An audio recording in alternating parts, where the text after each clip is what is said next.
Well, hello everyone. Welcome to Unfold with Kellee Wynn, the very last episode that we'll be calling it Unfold. Yeah, things change. Big shifts are happening. In fact, right now I am at the annual family cabin trip. So if you're watching this on YouTube, hello from the woods. You can hear the stream behind me, I'm sure. Possibly the cicadas as they start chirping. It is a warm, humid day, and my hair is going frizzy. Not that you can see that if you're listening to this on the podcast, but for those of you on YouTube, hey, look, I'm coming just as myself in my ratty old t-shirt because I've been painting this whole time. In fact, that's part of my tradition coming up to the cabin is I sit on the porch and paint the whole week long, spend time with the family, hike, and have a whole lot of epiphanies. In fact, it was right here at the cabin a year ago that I had that big aha moment that I needed to start this podcast. So I figured what better way to wrap up episode 30 of Unfold with Kellee Wynn before we shift to something completely new. So I figured I'd just come right back here where I had that first epiphany, that first aha moment that I knew I needed to come to you and share what's on my heart and my mind and share all of me and who I am and in the hopes of connecting with you deeper so that you can see that you can be all of you. That's really my deepest purpose here, I think, on this earth, in this lifetime. And I've had some major clarity on that over the last several months. The amount of clarity that's been coming through, the amount of openness and, just that true connection with purpose has been so significant that it's undeniable, which is part of the reason why shifting gears with this podcast, including changing the name and then changing the direction a little bit, is something I feel very compelled and called to do. This isn't just on a whim. This is definitely about moving forward on the path that I'm supposed to be on. A year ago when I was here at the cabin, I had more goals than just starting a podcast. In fact, if you go back to the prologues, you're going to hear prologue 1, 2, and 3. That's before the podcast officially launched. Some of you have listened, some of you have not, but I really recommend going back and hearing the origin story of how I got here and why I got here. And especially prologue 3, where I talk about my big audacious goals. And I had some wild ones, and I wanted to kind of catch you up with where I'm at with them right now. Maybe you need to pause this podcast and go back and listen to the prologues, especially prologue number 3, so that you can hear where I was when I launched off at the beginning of this year, so you can kind of compare with where I'm at now. Some things have changed, some things I've accomplished, some things are still pretty far off in the future, but I will tell you the whole goal was to reach a lot of these milestones before I turn 50, and I have about a year and a half left. Maybe a little less. Time is ticking pretty fast. So what can I say? I know that life is long and life is short, all at the same time. So I just got to stay focused, stay present, and continue to make the change happen in my life that I want to have happen. Live life by design and not by default. Let me tell you about a couple things that I can already just check right off that list. First, I got a tattoo. No, I really finally did it. I finally got the tattoo. I've wanted one my whole life, and I just didn't know what to commit to. But what was amazing about this moment in time that I was able to get the tattoo is that it ended up being very significant, emotional, powerful, and in hindsight, it was just what I needed. You can go back to listen to the podcast episode where I talk about my trip through the Southwest with my mom. But at the very end of that trip, my mom and I got matching tattoos, and it was really a culmination of our life experience together, but also a deeper love and understanding of each other, because things aren't always easy with your family. There have been rocky roads. There have been rough patches where maybe we rubbed each other the wrong way. We've had troubles with siblings and extended family members. And this is not the place for me to go into all those details, but I can tell you there's some deep, deep wounds And spending that time with my mom, that 3 weeks on the road, and having everything be so blissful, so loving, so accepting, so kind, and learning a whole new way to communicate and love deeper the person that I come from, the people that I come from, and understanding that in a different way, a different direction, meant that getting this tattoo really was significant for me. So it's not exactly how I expected getting that first tattoo to go. It's far better, to tell you the truth. So much more significant than I ever thought it could be. And every time I look at that compass, it reminds me of the direction that I want to keep going with my life, and the depths of love that I want to continue to learn. Yes, I got the tattoo, and I'm so grateful that that moment came. Of course, now I want more. No doubt I want more, because I have other memories and significances that I would love to decorate my body with, because I don't have an attachment to the body as a physical form, maybe the way other people might. I know that it's temporary, but also because I know how temporary it is, one of my other goals is essential, and that's fit by 50. So where decorating the body is one thing, but taking care of yourself internally and mentally, physically, spiritually, these are all really important goals of mine. And one of those goals was physically fit by 50. And I'm not making as much progress on that as I'd like. Some of it is just inertia, breaking through the challenges of, getting fit, the challenges of just getting off the couch and getting moving and saying no to sugar and all those things that are just like normal blocks that humans go through. Those are my normal challenges as well. However, I want to be here for the long haul. I want to be able to climb mountains. I want to be here for my great-grandchildren. I want to be able to be agile and continue to travel and continue to serve and continue to show up, and not let poor health and taking poor care of myself interfere with that. So I am making progress. However, I've had some health setbacks. I had COVID just a month ago, and so that's really pushed me back on my activity level. I have been hiking a lot over the last year, and I have been training, just not making as much progress as I want, thanks to a few setbacks along the way. However, I need to get my butt in gear, because in just 2 short months, I'm going to be flying to Nepal so I can check another thing off my list. Yes, I am going to be hiking the Annapurna Circuit, which was on my bucket list of things to do before I turn 50. And wouldn't you know it, a friend of mine called me on New Year's Day and said, "Hey, I'm taking this tour. Do you want to come?" And it was a big fuck yes. Yes. That was so important to me, and it was like it just came. It was there in front of me, and I seized the opportunity. And I'm getting on that plane in a couple of months, and I am heading to Nepal, and I am trekking the Annapurna Circuit, and I am doing yoga at sunrise and meditation at sundown, and going to the Buddhist temple, and really experiencing a cultural expedition. And it's something that I've dreamed of since my teen years, as soon as I really opened my eyes to see what the world was about. So I feel very, as you can see, really thrilled that this part of my must-do list is going to be accomplished before I turn 50. Now let's breeze past most of the rest of the list, because there were several things on that list that I feel like aren't nearly as important to me now. A few of those things were speaking gig, licensing deal, writing another book. I'm not saying I don't want them to happen, but if they don't happen by 50, so what? But what I realized was more important to me, instead of a speaking gig, would be learning how to communicate.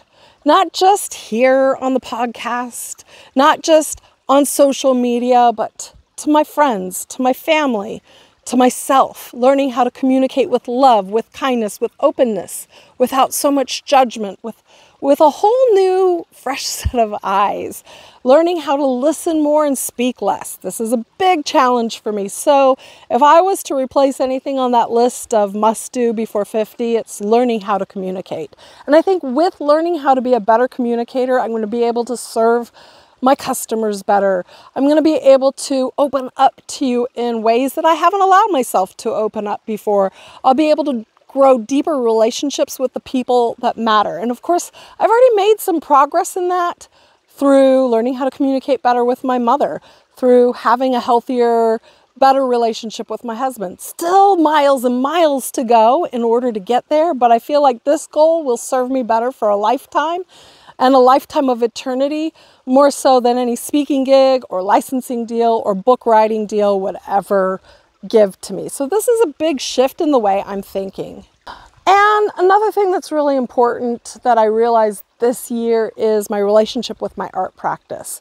Because it's been on display for the last decade, working artist, selling artist, gallery, teaching, every single thing that I've done with my art has been a means to an end to build my career. And I am so grateful for that.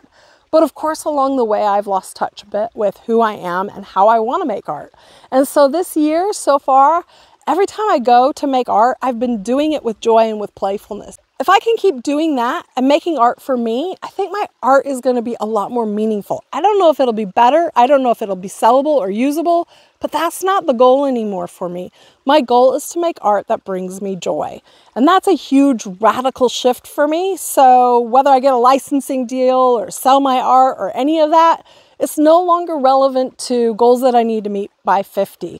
But being able to make art that brings joy to me and to others is like a huge delight. In fact, I haven't even been sharing the artwork publicly for the last 2 months of new art that I've been making, even here at the cabin. So I think you might want to tune into this YouTube video because I will probably be overlaying a few of these video clips of some of the playful patterns that I've been making and the bright colors that I've been using. It's just a way for me to find a new way to express myself and joy that I am cultivating. So I'm excited that it's coming out in my art and I'm doing it for me, for no one else but me. And maybe in the long run, there will be all kinds of possibilities that come from it. But in the moment, it's just to bring joy. And when I feel joy, I spread more joy. And that's why I encourage others to make art, is because when you feel joy, you're going to spread more joy. It just goes around. It's just like that pay it forward feeling. What else can I communicate with you now about that big audacious goal list of mine? I put on that list to go on a proper honeymoon with my husband and to buy that dream property, and those are still on my list. I will keep them on the list. If I can do it before 50, that'll be fantastic. We actually were looking at property just recently. I mean, look at where I'm at. It inspires me every year that I come here to the cabin when we can spend this time in nature. It's just so healing. And so I'm still working towards that goal. But I'll arrive when it's time to arrive, when the perfect property comes, when it's meant to be. Okay. 2 things left on the list that I want to discuss. One of my goals was to learn how to meditate. And I've made a little bit of progress, but not nearly enough. And this has been a really interesting aha development for me about myself and about some of my own blocks and fears. And that's that every time I get deeper into a spiritual practice, every time that I tune in and start feeling what that spirit feels like, big blocks come up, big walls, and I shut it out and I stop. So for any of you out there listening to me who have been on this path of meditation, of spirituality, of connecting with the greater power of the universe, and you recognize this as a stumbling block along the way, hey, feel free to reach out to me and tell me any tips on how you move past it. I know, really, honestly, the best is to just keep doing it, to just keep showing up for yourself. Because what I understand about meditation is that it is just communication. It is just communication with yourself and your deeper spirit. And every time I do it, I feel like so alive. It's so exciting. And then the fear bubbles up. What if I'm wrong? What if there is nothing? What if none of this means anything? What if I'm right and I take that next step towards enlightenment, but not actually being enlightened, but feeling better, happier, and more soul nourished? Will it push me further away from the people that I love? What else comes up with spirituality? Maybe my mortality. That's one of the things that I think comes up. And yet sometimes the deeper you go into spirituality, the less you're fearful of your mortality. So it's such a ironic thing for me to be afraid of the thing that can actually help me. I know I feel more peace when I meditate. I know that I have more of an open heart and an open mind, and creativity flows like lightning into my heart when I meditate. I don't know how else to explain it, but I know what it does for me. And yet, after a week or two of making it a regular practice, I just shut down in fear. So I'm going to continue down this path of exploring my spirituality, exploring meditation, exploring what that means to me and why there might be so much fear coming up while I'm exploring it. But I do know that when I take this trip to Nepal, there will be some meditation coaches along the way, some teachers who will help guide me and teach me how to create a meditation practice, because that's all it is practice. It's not something I'm supposed to figure out all at once. It's just something that takes time. Just like anything else, writing, art, music, learning how to get fit, and learning how to meditate. It just takes time. So even though my mind knows it, my heart gets a little scared. I just know I need to keep pushing through. And finally, the last thing that was on that big, audacious goal list, it's still something that's important to me. It's abundance, and specifically making $1 million in revenue in 1 year's time before I turn 50. So I've got next year, folks. However, I'm going to take a little step back. A little step back on this idea that it needs to be specifically a certain dollar amount. That it specifically needs to be in a time frame that's plenty realistic, yet arbitrary. But what I do realize that's more important to me, that's like really come up a lot in the last few weeks, is that I want to serve 1 million people. That kind of abundance is far more exciting to me, far more powerful. I know that with each step that I make towards serving you, you'll be able to serve others. That one change that I can affect in one person might reverberate for years and years to come, for families to come. That if I can help you get on your feet and make a beautiful aligned business out of something that you're very passionate about, then that can carry on for decades to come, centuries to come. It can change entire families and entire lives. But it's definitely going to change you, because it's changed me so profoundly.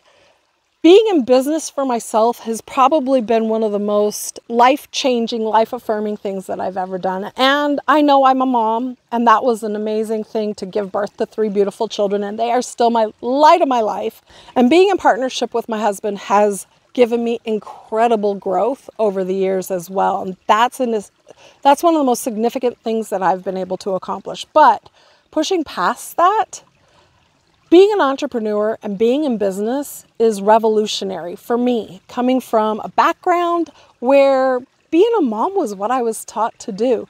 Being in service to my family was what I was taught to do. And I'm not saying that doing that is the wrong path. I'm saying that this path lights me up like nothing else has lit me up before. The ability to figure out problems and solve them and create something out of nothing, and to offer service to others and create joy for others, and to create the Virtual Art Summit and art courses and my mastermind, and watching people grow and thrive and write me letters that say, at my lowest point, I found you, and I was able to dive into oil pastels, and now look at where I am. Those stories that come to me, they light my soul up. They light my heart up. That's what I get up every morning to do.